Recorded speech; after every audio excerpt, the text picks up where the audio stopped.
Hi, I'm Abigail Alling. And I'm Mark Ventillo. And welcome to Mars Girl, Earth Boy, which is a futuristic story about Marietta, a young girl who was the first human born on Mars. That's a pretty extraordinary feat, to be born on Mars and have a community in space living there and sustaining themselves year after year. And we lived something like that in a project called Biosphere 2 back in 1991 to 1993. It's always been a dream of us to go to Mars. In Biosphere 2, you could see as a Mars base also. It was a closed system. It was really built and designed to be the laboratory for the study of global ecology, but it had a space application as well because, well, if you could build a small living system on Earth, you could do so in space. 8 people left this world and went inside Biosphere 2 for 2 years, 1991 to 1993, and that's all we had. We had ourselves, we had our beautiful biosphere, and part of the whole experience was really learning how to do that well and how to intelligently steward our living system. Just like Marietta had to do on the Mars base, we had to grow all of our food, we had to recycle all of our water, as well as maintain the atmosphere.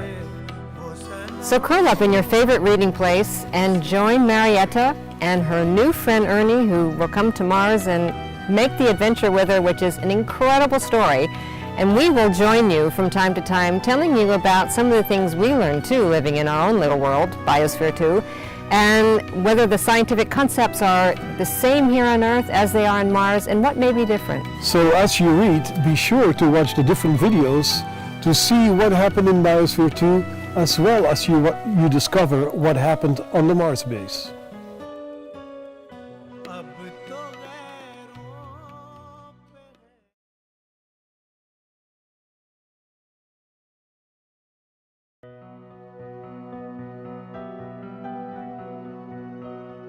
Marietta talks from time to time about her life in this little biosphere on Mars and how she loved to grow food, how food was really important, and how she loved to put her hands in the soil and experience life like we know here on Earth.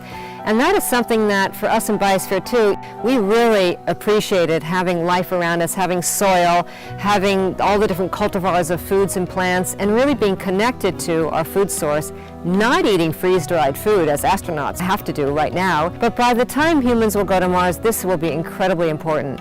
We need life around us, and we need diversity, and we need good, wholesome food, and being connected to life is important for any space explorer, whether it's in Biosphere 2 or whether it's going to be on Mars. I was really pleased to hear how Marietta and her folks were using soil, because that's a very natural way to have true recycling capacity. With soils, well, we've lived on a biosphere that's been evolving for billions of years. So soil is now an obvious way, if we're using our own life systems, which of course we are, bringing them to Mars, to have a soil-based agriculture system is the right way to go. And you can furthermore take substrate probably from Mars, adapt it to the organic base and nutrient requirement that we have here on Earth, and begin to really grow a garden and grow your own soils and manage it just like we do here.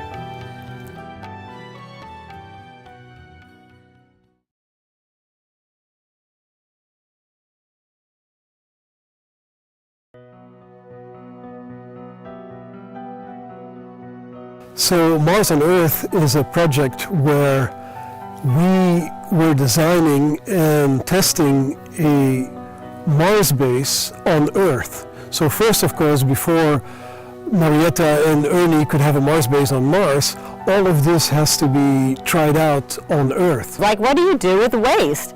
And furthermore, waste is really valuable, so it's important not to waste anything because that's good nutrients, actually. And so for us with Mars on Earth and designing how would it be to take a manned life support system to Mars, and how would people live en route on this long voyage, and how would we then take the waste and then utilize it and use it well for our little biosphere on Mars? We pioneered a concept called a wastewater garden. And a wastewater garden takes the wastewater, pushes it through a layer of gravel. The plants that grow on that gravel and in that gravel, the roots clean up the water as it flows through the wastewater garden. This way, as the water comes out of that garden, the water is cleaned up, depending on the resident's time. So these are techniques we also had inside Biosphere 2 that Marietta and Ernie need on their Mars base on Mars.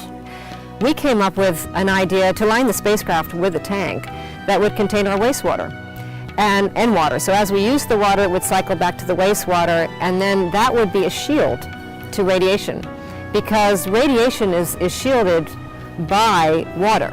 So wastewater is perfect. Organics is a great way to stop radiation.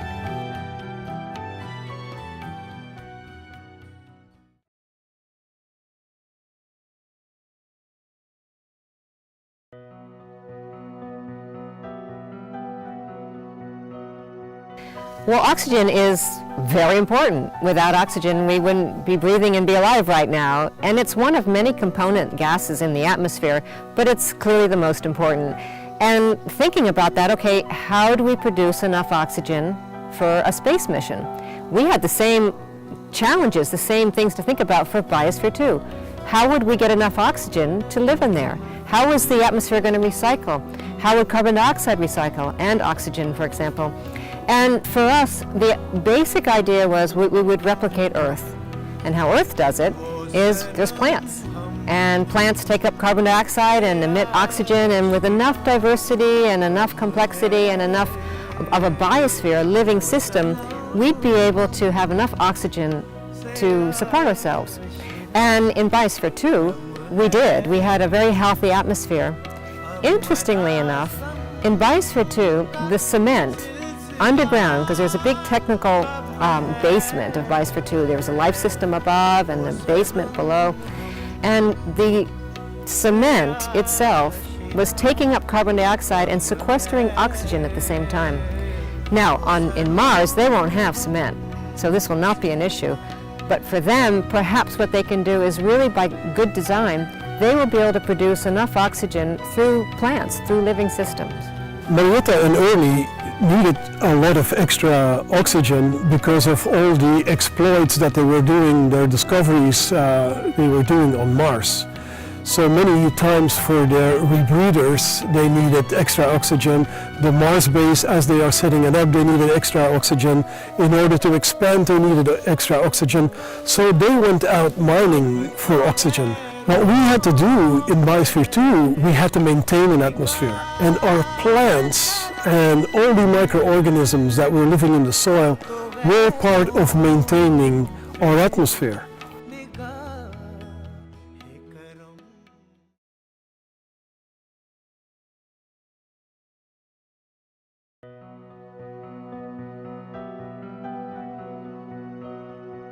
Water is another valuable resource, and one that we all need. And on Earth, we have plenty of water. We have enough water as long as we keep it healthy and keep it recycling and keep it clean. And that's a big challenge for us here today. How do we do that? And are we taking care of our water resources? Well, on Mars, Marietta and her team had the same challenges. Where were they going to get enough water? How are they going to extract it and be able to use it? And then how are they going to recycle it and keep it clean? And we had that same challenge in Biosphere 2. We put in enough water with a big reservoir to make sure that we could recycle it and keep it well, like on Earth. And it became a very important daily practice for us to follow that water, because we had salt water in the ocean and the marsh, we had drinking water, we had gray water for irrigation and what was coming out of the animal farm and with the agriculture farm, and we had wilderness water. So we had all these different tanks for various kinds of ecosystems and needs. In Biosphere 2, the way we got our drinking water was through evaporation. So we had a cold surface that the air would flow through, and then the water that was in the air would condense down, and we would take that water off for our drinking water. We had 1 million gallons of salt water, ocean water, and 200,000 gallons of fresh water, which was pumped throughout the entire system through about 120 different pumps, having different levels of desalinated water, irrigation water, wastewater, marsh water, stream water for the streams, and then of course the condensed water that we would use to drink.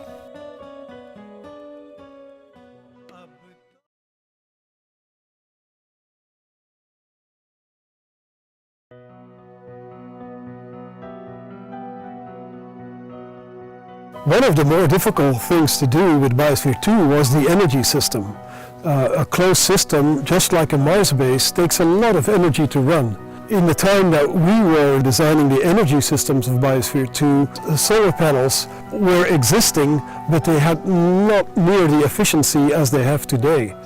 Now, wind energy and solar panels have advanced a lot, and the Mars base of Marietta, using solar panels and wind generators, is a very clever way of making energy. It was pretty cool the way Ernie and Marietta refashioned a rebreather for Ratty, because they had so many things, so many materials and tools inside their closed system that they could rebuild themselves. We had to do the same in Biosphere 2. We had a workshop in there that we could fabricate anything. We couldn't throw anything away. So everything would stay in a closed system, just like it did on their Mars base, and we would refashion many systems. I remember we were refashioning the way we took nutrients out of the ocean by using skimmers. And we found old pipes, we found tubes, and we actually built the skimmers that then helped clean the water in the ocean.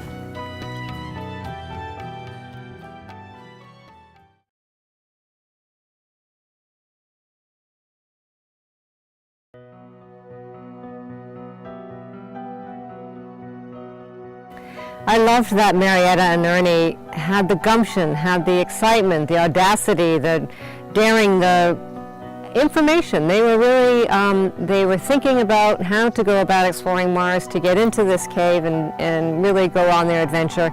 And that's what it takes. Anybody, all of us, we can make a difference. It's a matter of really setting your sights on what it is you're being called to do or wish to do, and then going out and achieving it. It was beautiful to see these two young people making a difference in their lives and with the community. They were integral to keeping that future alive and well. So much can be learned from building a Mars base about our own planet Earth, because it's the same system. What keeps us alive here on Earth will also keep us alive on Mars.